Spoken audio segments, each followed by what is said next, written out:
Mature themes, nudity, coarse language, and explicit discussions on sexuality. Viewer discretion is advised.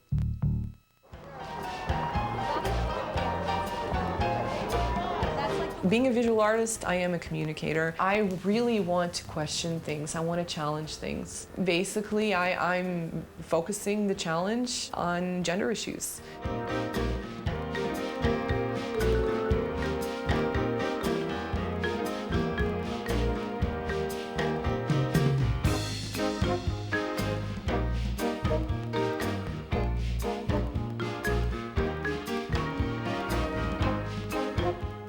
I find myself going back and forth between what I was brought up to believe in and some of the more challenging issues that I'm finding within myself. I had just finished a body of work that dealt with the male gender, so the natural thing to do was to create a body of work now that spoke about the female aspect of gender. I focused in on one aspect which I thought was probably the most challenging aspect for me, which is female sexuality, and especially in relation to how people practice and interpret Roman Catholicism.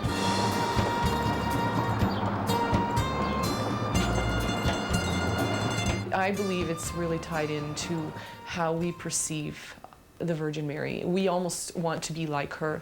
We see her as a role model. Women themselves and people expect of women within Roman Catholicism to be kind of like her in a way, and that if they're not pure and chaste and all these things, that they're all of a sudden considered dirty.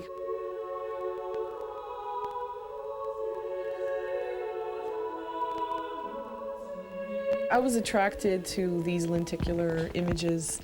They were the inspiration behind the Maria series. A lot of the Catholics, at least in our culture, really have this affinity for memorabilia. You can see it in the churches, like how ornate they are.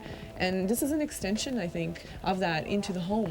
It was just that I stumbled across them again and remembered how much I love them recently. That made me want to use this medium for the series that I did. I was always told that I was supposed to lead my life purely, wait till I get married to lose my virginity, basically. For some reason, I never bought that. And I thought that it was very repressive. In this piece, the animation is in the bouquet. This day for her, whether it be communion or a wedding, is a day whereby she is supposed to be pure, and she's kind of feeling guilty. So therefore, the bouquet kind of breaks apart as a symbol. This is a real sexual taboo for a lot of women, which is pleasuring yourself. To the right, you can see that there is the watchful eye of the Virgin.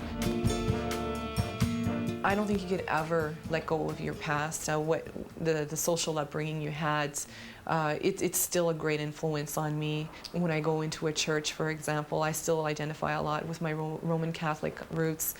I still do the sign of the cross, and I still have much respect for being in there. At the same time, I struggle with that identity for myself, but these struggles are good. I think that these struggles are things that mean that we're moving forward.